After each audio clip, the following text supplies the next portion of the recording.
Hello friends, welcome to my channel study for you. So guys, जैसा कि आज जो आपका एनटीपीसी का 1 मार्च का सभी शिफ्टों का एग्ज़ाम हो गया दोस्तों, जिसका जो है मैं आपको बिल्कुल 100% एक्यूरेट आंसर के साथ जो है इस वीडियो में बताऊंगा। तो देख लेते हैं कि किस प्रकार के जो है आज आपके 1 मार्च के सभी शिफ्टों के एग्ज़ाम में जो प्रश्न पूछे गए हैं। उससे पहले एक बात और दोस्तों, कि जिन्होंने भी अगर चैनल को सब्सक्राइब नहीं किया है तो रेलवे से रिलेटेड पल पल के अपडेट के लिए जो है चैनल को सब्सक्राइब ज़रूर कर दीजिएगा। और बगल में ही आपको एक बेल आइकन यानी घंटे का निशान भी दिख रहा होगा, तो आप उसे भी जो ज़रूर प्रेस कर दीजिएगा। तो चलिए वीडियो को स्टार्ट करते हैं। तो सबसे पहले हम लोग सेकंड शिफ्ट के जो प्रश्न को देख लेते हैं। उसके बाद जो आपको फर्स्ट शिफ्ट के जो है टोटल प्रश्न देखने को मिल जाएगा। तो सेकंड शिफ्ट में जो आज आपका पहला क्वेश्चन आया था कि नेपाल की सीमा भारत के कितने राज्यों से लगती है। तो देखिए, नेपाल की जो सीमा है ना, ये भारत के 5 राज्यों से लगती है। वो 5 राज्य कौन कौन से हैं? तो उत्तराखंड, उत्तर प्रदेश, सिक्किम, पश्चिम बंगाल और बिहार, ये 5 राज्यों से जो है नेपाल की सीमा लगती है। तो 5 राज्य जो आपका यहाँ पे करेक्ट आंसर हो जाता। नेक्स्ट क्वेश्चन आपका यहाँ पर आता है कि सिकंदर और पोरस का जो युद्ध है ये किस नदी पर हुआ था। तो देखिए, सिकंदर और पोरस का जो युद्ध है ना, ये आपका झेलम नदी के तट पर हुआ था। तो झेलम नदी आपका यहाँ पे करेक्ट आंसर हो जाता। बात कर ले इनका युद्ध कब हुआ था, तो ये 326 ईसा पूर्व में हुआ था। तो ये भी आपको याद रखना है। नेक्स्ट क्वेश्चन आपका यहाँ पर आता है कि अंडमान निकोबार द्वीप समूह का सबसे ऊंची चोटी कौन सी है। तो देखिए, अंडमान निकोबार द्वीप समूह का जो सबसे ऊंची चोटी है ना, ये सैडल पीक है। तो सैडल पीक आपका यहाँ पे करेक्ट आंसर हो जाता। नेक्स्ट क्वेश्चन आपका यहाँ पर आता है कि 61वां संविधान संशोधन में जो है क्या हुआ था। तो देखिए, 61वां जो संविधान संशोधन हुआ था ना, ये कब हुआ था? तो ये 1989 में हुआ था। और इसमें क्या हुआ था कि इस अधिनियम के द्वारा जो है संविधान के अनुच्छेद 326 का संशोधन करके जो है मताधिकार की आयु 21 वर्ष से घटाकर जो है 18 वर्ष कर दिया गया था। तो मताधिकार की 21 वर्ष से घटाकर जो है 18 वर्ष आपका यहाँ पे करेक्ट आंसर हो जाता। नेक्स्ट क्वेश्चन आपका यहाँ पर आता है कि मेघालय की राजधानी पूछी गई थी। तो ये जो है सेकंड शिफ्ट का सबसे इजी क्वेश्चन आपका था। तो मेघालय की जो राजधानी है ना, ये शिलोंग है। तो शिलोंग आपका यहाँ पे करेक्ट आंसर हो जाएगा। बात कर ले मेघालय का स्थापना कब किया गया था, तो ये 1 अप्रैल 1970 को हुआ था। तो ये भी आपको याद रखना है। मेघालय में राज्यसभा सीट कितनी है, तो 1 है, और लोकसभा सीट जो है वो 2 है। तो ये भी आपको याद रखना है। नेक्स्ट क्वेश्चन आपका है कि इनमें से कौन सी प्राचीनतम समाचार पत्रिका जो है अभी तक प्रचलित है, यानी जो अभी तक चली आ रही है। तो देखिए, जो आपका ऑप्शन में दिया हुआ था ना, वो बॉम्बे न्यूज़ दिया हुआ था। तो देखिए, बॉम्बे न्यूज़ जो कि प्राचीनतम समाचार पत्रिका है और अभी तक जो है वो प्रचलित है। तो बॉम्बे न्यूज़ आपका यहाँ पे करेक्ट आंसर हो जाएगा। बात कर ले बॉम्बे न्यूज़, ये जो है कब शुरू हुआ था, तो ये 1822 में शुरू हुआ था। तो ये भी आपको याद रखना है। नेक्स्ट क्वेश्चन आपका यहाँ पर है कि आराम हराम है का नारा जो ये किसने दिया था। तो देखिए, आराम हराम का जो नारा है ना, ये आज़ाद भारत के सर्वप्रथम प्रधानमंत्री पंडित जवाहरलाल नेहरू ने दिया था। तो पंडित जवाहरलाल नेहरू जो आपका यहाँ पे करेक्ट आंसर हो जाएगा। नेक्स्ट क्वेश्चन आपका यहाँ पर आता है कि गोवा दिवस ये जो है कब मनाया जाता है। तो देखिए, गोवा दिवस जो है ना, ये 30 मई को मनाया जाता है। और क्यों मनाया जाता है, तो 30 मई 1987 को जो है गोवा को पूर्ण राज्य का दर्जा मिला था, इसलिए जो है गोवा दिवस मनाया जाता है। तो 30 मई आपका यहाँ पे करेक्ट आंसर हो जाता। बात कर ले गोवा मुक्ति दिवस कब मनाया जाता है। तो देखिए, गोवा मुक्ति दिवस जो है ना, ये 19 दिसंबर को मनाया जाता है। तो ये भी आपको याद रखना है। नेक्स्ट क्वेश्चन आपका यहाँ पर आया था दोस्तों कि कंप्यूटर में कोबोल किस पीढ़ी का लैंग्वेज है। तो देखिए, कंप्यूटर में कोबोल जो है ना, ये आपका 3rd जनरेशन का लैंग्वेज है। तो 3rd जनरेशन जो आपका यहाँ पे करेक्ट आंसर हो जाएगा। नेक्स्ट क्वेश्चन आपका यहाँ पर है कि भारत में कुल कितने शास्त्रीय नृत्य हैं। तो देखिए, भारत में जो कुल 8 शास्त्रीय नृत्य हैं, लेकिन बच्चे बता रहे थे कि 8 जो ऑप्शन में नहीं दिया हुआ था। तो अब एग्जैक्ट मुझे पता नहीं है, सही में आप एग्ज़ाम दे कर आए हैं तो आप कमेंट करके ज़रूर बताइएगा कि आपके 8 ऑप्शन में दिया हुआ था या फिर नहीं। तो अगर नहीं दिया होगा ना, तो फिर आपका जो है 9 करेक्ट आंसर हो जाएगा। तो आप देख लेना आपके ऑप्शन में जो क्या दिया हुआ था। सॉरी, मैं इसका आंसर आपको नहीं दे रहा हूँ, क्योंकि मुझे जहाँ तक पता है कि भारत में कुल कितने शास्त्रीय नृत्य है, तो 8 ही शास्त्रीय नृत्य है। ठीक है, तो 8 अगर ऑप्शन में दिया होगा तो 8 करेक्ट आंसर हो जाएगा। मैं इसका गलत आंसर आपको नहीं दूंगा। उसके बाद बात कर ले तो कौन कौन से 8 शास्त्रीय नृत्य हैं। तो एक तो आपका भरतनाट्यम है, कथकली, मोहिनीअट्टम, ओडिसी, कुचिपुड़ी, मणिपुरी, कथक और सत्रिया नृत्य। तो ये 8 जो आपके शास्त्रीय नृत्य हैं और इनका राज्य भी आप देख लो। भरतनाट्यम जो है किस राज्य का है, तो तमिलनाडु का है। कथकली किस राज्य का, केरल का है। मोहिनीअट्टम भी जो है ये आपका केरल का है। ओडिसी उड़ीसा का है। कुचिपुड़ी आंध्र प्रदेश का है। मणिपुरी जो है मणिपुर का है। और कथक जो है ये आपका उत्तर प्रदेश का है। और ये जो सत्रिया नृत्य ये आपका असम राज्य का है। तो राज्य भी आपको याद रखना है। नेक्स्ट क्वेश्चन आपका यहाँ पर आया था कि 17वीं समानांतर रेखा ये जो किस देश को अलग करती है, या फिर पूछा गया होगा कि 17वीं जो समानांतर रेखा ये किस देश को जो है किस देश का है, ठीक है। तो ये वियतनाम और दक्षिण वियतनाम के बीच की सीमा रेखा है। तो उत्तर वियतनाम और दक्षिण वियतनाम आपका यहाँ पे करेक्ट आंसर हो जाता। नेक्स्ट क्वेश्चन आपका यहाँ पर आता है कि प्रशांत महासागर में अमेरिका, जापान, ऑस्ट्रेलिया के साथ किस देश में जो है पहली बार नौसैनिक युद्धाभ्यास किया था। तो देखिए प्रशांत महासागर में अमेरिका, जापान, ऑस्ट्रेलिया के साथ जो है भारत जो है पहली बार नौसैनिक युद्धाभ्यास किया था। तो भारत जो आपका यहाँ पे करेक्ट आंसर हो जाता। नेक्स्ट क्वेश्चन आपका यहाँ पर आया था कि ममलुक वंश जिसको जो है गुलाम वंश भी कहा जाता है, तो ये ममलुक वंश का जो है तीसरा शासक कौन था। तो देखिए ममलुक वंश का जो तीसरा शासक था ना वो इल्तुतमिश था। तो इल्तुतमिश आपका यहाँ पे करेक्ट आंसर हो जाएगा। बात कर ले ममलुक वंश की स्थापना जो ये किसके द्वारा किया गया था, यानी गुलाम वंश की जो स्थापना ये किसके द्वारा किया गया था, तो कुतुबुद्दीन ऐबक के द्वारा किया गया था। तो ये भी आपको याद रखना है। नेक्स्ट क्वेश्चन आपका यहाँ पर आया था कि निर्वाचन आयोग की नियुक्ति कितने वर्ष के लिए होता है, जहाँ पे आंसर भी आपका इस तरह से दिया हुआ था 1, 4, 5, 6 वर्ष। इनमें से जो आपको सही सेलेक्ट करना था। तो देखिए निर्वाचन आयोग की जो नियुक्ति है ना ये 5 वर्ष के लिए किया जाता है। तो 5 वर्ष जो आपका यहाँ पे करेक्ट आंसर हो जाएगा। निर्वाचन आयोग का गठन जो ये किसके द्वारा किया जाता है, तो देखिए निर्वाचन आयोग का जो गठन है ना ये राष्ट्रपति करते हैं। तो ये भी आपको याद रखना है। निर्वाचन आयोग किस अनुच्छेद के अंतर्गत जो है इनका गठन किया जाता है, तो ये अनुच्छेद 324 के अंतर्गत किया जाता है। तो ये भी आपको याद रखना है। नेक्स्ट क्वेश्चन आपका यहाँ पर आया था कि गेहूं का जो वैज्ञानिक नाम पूछा गया था। देखिए क्वेश्चन इस प्रकार से नहीं था, ये था ना कि ट्रिटिकम दिया हुआ था आपका क्वेश्चन में और पूछा गया था कि ट्रिटिकम जो ये किसका वैज्ञानिक नाम है। तो देखिए ये जो ट्रिटिकम है ना ये गेहूं का वैज्ञानिक नाम है। तो गेहूं जो आपका यहाँ पे करेक्ट आंसर हो जाता। नेक्स्ट क्वेश्चन आपका यहाँ पर आता है कि प्रधानमंत्री किसान सम्मान निधि योजना के तहत जो है छोटे और सीमांत किसानों को कितनी धनराशि दी जाती है। तो देखिए इस सम्मान निधि योजना के तहत जो है छोटे और सीमांत किसानों को जो है 6,000 प्रति वर्ष धनराशि दी जाती है। तो 6,000 प्रति वर्ष जो आपका यहाँ पे करेक्ट आंसर हो जाता। नेक्स्ट क्वेश्चन आपका यहाँ पर देखिए डीएनए जो है ये किससे संबंधित है। तो देखिए डीएनए का जो फुल फॉर्म होता है ना वो डीऑक्सीराइबो न्यूक्लिक एसिड होता है। और जहाँ पे ऑप्शन में जो आपका जीनोम दिया हुआ था तो जीनोम जो आपका यहाँ पे करेक्ट आंसर हो जाता। नेक्स्ट क्वेश्चन आपका यहाँ पर आता है कि 17वीं पैरेलल लाइन किन देशों के बीच सीमा का निर्धारण करती थी। तो देखिए ये जो 17वीं पैरेलल लाइन थी ना ये दक्षिण व उत्तर वियतनाम के जो सीमा को निर्धारण करता था। तो दक्षिण और उत्तर वियतनाम आपका यहाँ पे करेक्ट हो जाता। नेक्स्ट क्वेश्चन आपका यहाँ पर आया था दोस्तों कि इनमें से कौन सी चौथी पीढ़ी की जो है भाषा थी। तो देखिए कुछ बच्चे जो है कोबोल का भेजे थे कि कोबोल जो है किस पीढ़ी का लैंग्वेज है, तो मैं आपको बता दिया था कि 3rd जनरेशन का है। और कुछ बच्चों ने जो भेजा था कि इनमें से कौन सी जो है चौथी पीढ़ी की भाषा है, तो मैं आपको बता दूं कि ये जो पर्ल, PHP, SQL, रबी, पाइथन ये सब जो है ना आपके चौथी पीढ़ी का भाषा है। तो इनमें से कोई एक ऑप्शन में दिया होगा वही आपका करेक्ट आंसर हो जाएगा। नेक्स्ट क्वेश्चन आपका यहाँ रहा था कि गांधी जी व सरोजनी नायडू को किस जेल में रखा गया था। तो देखिए गांधी जी और सरोजनी नायडू और जो है गांधी जी की पत्नी को साथ में जो है आगा खान पैलेस में जो है रखा गया था। तो आगा खान पैलेस जो आपका यहाँ पे करेक्ट आंसर हो जाएगा। और ये आगा खान पैलेस कहाँ पर है, तो ये पुणे में है। तो ये भी आपको याद रखना है। और गांधी जी को जो है कब तक जेल में रखा गया था, तो 1942 से लेकर जो है 44 तक रखा गया था, ठीक है। तो ये भी आपको याद रखना है। नेक्स्ट क्वेश्चन आपका यहाँ पर आया था कि 2019 में संयुक्त राष्ट्र जलवायु कार्यवाही शिखर सम्मेलन ये जो है कहाँ पर आयोजित हुआ था। तो देखिए 2019 का जो संयुक्त राष्ट्र जलवायु कार्यवाही है ना ये आपका न्यूयॉर्क USA में जो है आयोजित किया गया था। तो न्यूयॉर्क USA जो आपका यहाँ पे करेक्ट आंसर हो जाता।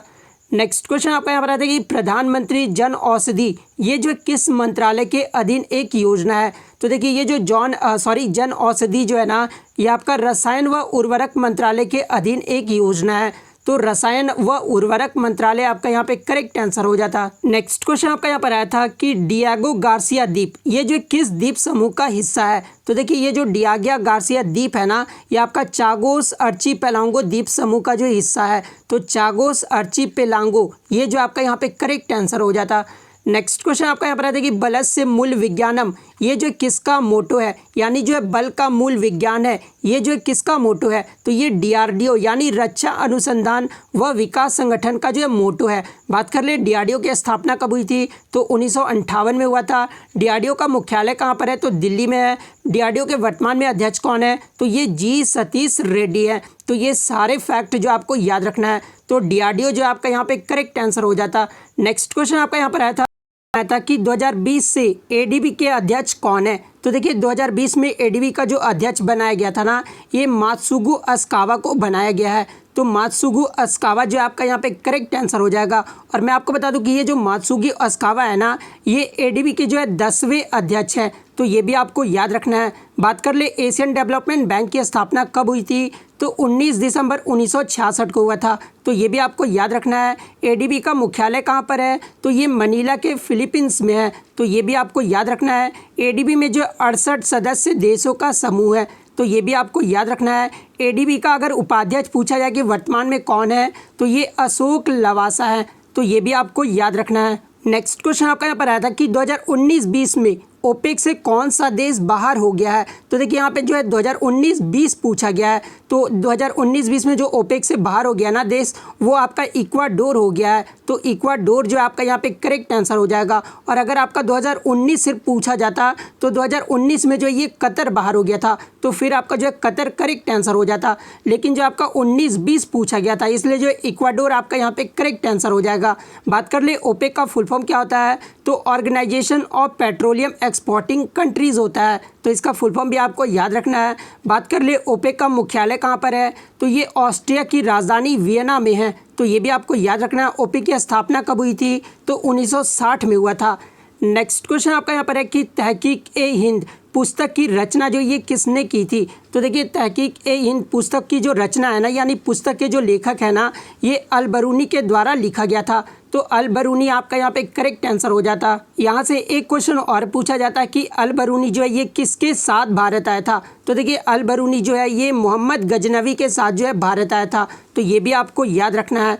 नेक्स्ट क्वेश्चन आपका यहाँ पर है कि IIAF विश्व एथलेटिक चैंपियनशिप 2003 में जो है मेडल जीतने वाली प्रथम भारतीय एथलीट कौन बनी थी। तो देखिए विश्व एथलेटिक चैंपियनशिप 2003 में जो है मेडल जीतने वाली जो प्रथम भारतीय एथलीट बनी थी ना, ये अंजू बॉबी जॉर्ज बनी थी। और ये जो है 2003 में कहाँ पर हुआ था, ये आपका विश्व एथलेटिक चैंपियनशिप, तो ये पेरिस में हुआ था। तो अंजू बॉबी जॉर्ज आपका यहाँ पे करेक्ट आंसर हो जाता। नेक्स्ट क्वेश्चन आपका यहाँ पर आया था कि इंद्रधनुष 2.0 योजना जो ये किसके लिए चलाया गया था। तो देखिए जहाँ पे ऑप्शन में जो आपका आरबीआई द्वारा बैंक के लिए, या फिर दूसरा ऑप्शन जो था वो ग्रामीण विकास बैंक के लिए दिया हुआ था। तो यहाँ पे जो आपका करेक्ट आंसर होता ना, वो आरबीआई द्वारा बैंक के लिए जो है आपका ये योजना चलाया गया था। तो आरबीआई द्वारा बैंक जो आपका यहाँ पे करेक्ट आंसर हो जाता। बात कर ले इंद्रधनुष 2.0 का मुख्य उद्देश्य क्या था, तो बच्चों और गर्भवती महिलाओं को जो है टीकाकरण से संबंधित जो है वो इंद्रधनुष 2.0 था। ठीक है, तो ये भी आपको याद रखना है। नेक्स्ट क्वेश्चन आपका यहाँ पर है कि बाणभट्ट ये जो किसके दरबारी कवि थे। तो देखिए ये जो बाणभट्ट थे ना, ये आपका राजा हर्षवर्धन के दरबारी कवि थे। तो राजा हर्षवर्धन जो आपका यहाँ पे करेक्ट हो जाता। नेक्स्ट क्वेश्चन आपका यहाँ पर आता है कि अंतर्राष्ट्रीय जल वर्ष मनाने की घोषणा कब की गई थी। तो देखिए यहाँ पर जो घोषणा के बारे में पूछा गया था क्वेश्चन में, तो अंतर्राष्ट्रीय जल वर्ष मनाने की जो घोषणा है ना, ये 22 मार्च 1993 को जो है मनाने की जो है घोषणा किया गया था। सॉरी यहाँ पे जो है 93 गलती से मैंने टाइप कर दिया। ठीक है, यहाँ पे 1992 होगा। ठीक है, 1992 में जो आपका मनाने की घोषणा किया गया था। और पहला विश्व जल दिवस मनाया कब गया था, तो ये 22 मार्च 1993 को मनाया गया था। तो अगर पूछा गया होगा कि मनाया कब गया था, तो 22 मार्च 1993 आपका करेक्ट आंसर हो जाएगा। और यदि घोषणा पूछा गया होगा ना, तो 22 मार्च 1992 आपका फिर करेक्ट आंसर हो जाएगा। तो आप कमेंट करके बता देना आपके क्वेश्चन में क्या दिया हुआ था। नेक्स्ट क्वेश्चन आपका यहाँ पर आया था कि अनुवांशिकता का नियम ये जो किसने दिया था। तो देखिए अनुवांशिकता का जो नियम है ना, ये ग्रेगर जॉन मेंडल ने दिया था। तो ग्रेगर जॉन मेंडल आपका यहाँ पे करेक्ट हो जाएगा। नेक्स्ट क्वेश्चन आपका यहाँ पर आया था कि यूनेस्को में भारत के जो कितने विश्व धरोहर शामिल है। तो देखिए यूनेस्को में वर्तमान में जो है भारत के 38 विश्व धरोहर जो है वो शामिल है। तो 38 जो आपका यहाँ पे करेक्ट आंसर हो जाएगा। अब बहुत बच्चे आके कमेंट करेंगे कि 42 है, तो मैं आपको बता दूं कि 42 जो वो आपका रामसर साइट है, ठीक है, तो ये आपको ध्यान में रखना है। और 42 जो आपका ऑप्शन में दिया हुआ भी नहीं था, तो ये भी आपको ध्यान में रखना है।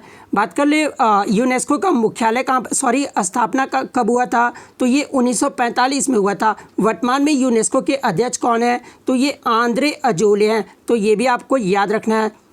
नेक्स्ट क्वेश्चन आपका यहाँ पर आता है कि रैयतवाड़ी व्यवस्था ये जो कहाँ लागू हुआ था, जहाँ पे ऑप्शन में आपका जो है मद्रास, बम्बई, कलकत्ता दिया हुआ था।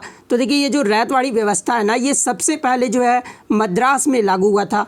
तो मद्रास जो है आपका यहाँ पे करेक्ट आंसर हो जाता। बात कर ले रैयतवाड़ी व्यवस्था को जो है किसने लागू किया था, तो ये मुनरो ने लागू किया था। हेक्टर मुनरो जो है ना, ये रैयतवाड़ी व्यवस्था को लागू किया था। और कब किया था, तो 1820 ईस्वी में किया था। तो ये भी आपको याद रखना है। नेक्स्ट क्वेश्चन आपका यहाँ पर आया था दोस्तों कि इनमें से जो कौन सी नदी जो है वो अलग है, जहाँ पे ऑप्शन में आपका जो है नर्मदा, गोदावरी, गंगा और ब्रह्मपुत्र दिया हुआ था। तो देखिए ये जो तीनों नदियाँ ना, गोदावरी, गंगा और ब्रह्मपुत्र, ये जो आपका किस में गिरता है, तो बंगाल की खाड़ी में गिरता है। और ये जो नर्मदा नदी है ये कहाँ पर गिरता है, तो ये अरब सागर में गिरता है। तो नर्मदा जो आपका यहाँ पे करेक्ट आंसर हो जाता। लेकिन कुछ बच्चे बता रहे थे कि नर्मदा और जो आपका गंगा ऑप्शन में नहीं दिया हुआ था, यानी जो आपका ऑप्शन में जो गोदावरी, ब्रह्मपुत्र, कावेरी और जो आपका इस तरह से ऑप्शन और कृष्णा नदी दिया हुआ था, ठीक है। तो आपको मैं बता दूं कि अगर आपका इस तरह से ऑप्शन में दिया होगा ना, तो फिर जो आपका ब्रह्मपुत्र जो आपका करेक्ट आंसर हो जाएगा, क्योंकि ब्रह्मपुत्र जो है वो आपका साउथ इंडियन का रिवर है, ठीक है,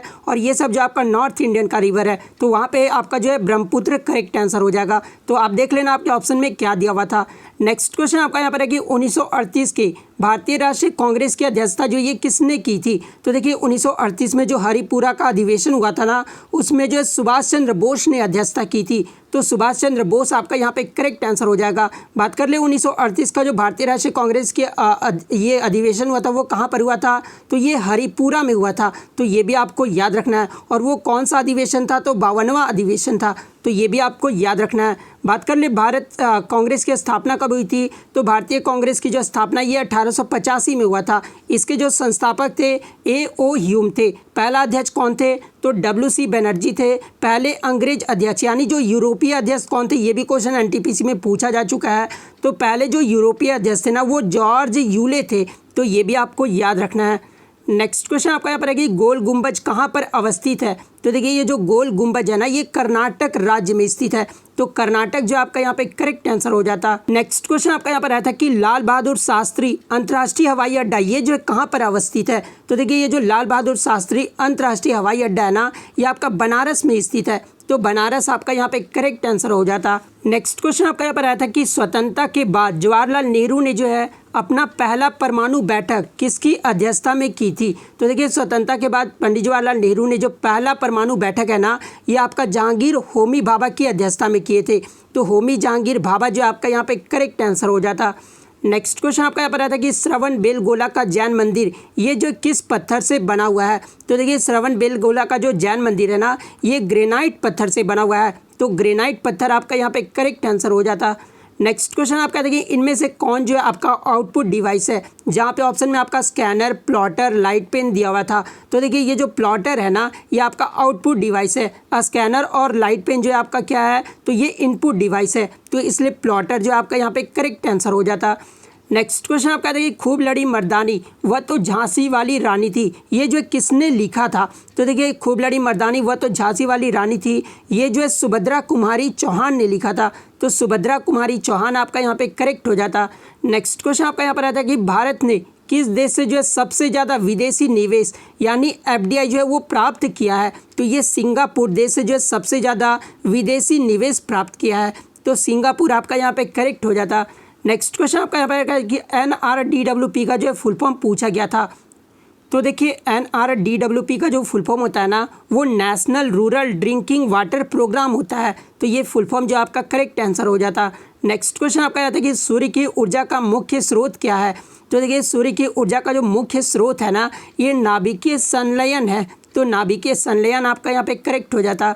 नेक्स्ट क्वेश्चन आपका यहाँ पर आता है कि गोल गुंबद का निर्माण ये जो किससे हुआ था, यानी जो किस चट्टान से हुआ था पूछा गया था। तो देखिए गोल गुंबद का जो निर्माण है ना ये ग्रे बेसाल्ट चट्टान से हुआ था। तो ग्रे बेसाल्ट चट्टान आपका यहाँ पे करेक्ट आंसर हो जाएगा। बात कर ले गोल गुंबद कहाँ पर है, तो ये आपका कर्नाटक के बीजापुर में है। तो ये भी आपको याद रखना है। तो जितने क्वेश्चन मुझे मिले एकदम बिल्कुल 100% रियल और ऑथेंटिक है। तो अगर वीडियो अच्छी लगे तो वीडियो को लाइक करना बिल्कुल भी मत भूलिएगा। चैनल पर नया है तो चैनल को सब्सक्राइब जरूर कर दीजिएगा। तो मिलते हैं नेक्स्ट वीडियो में, तब तक thank you, all the best.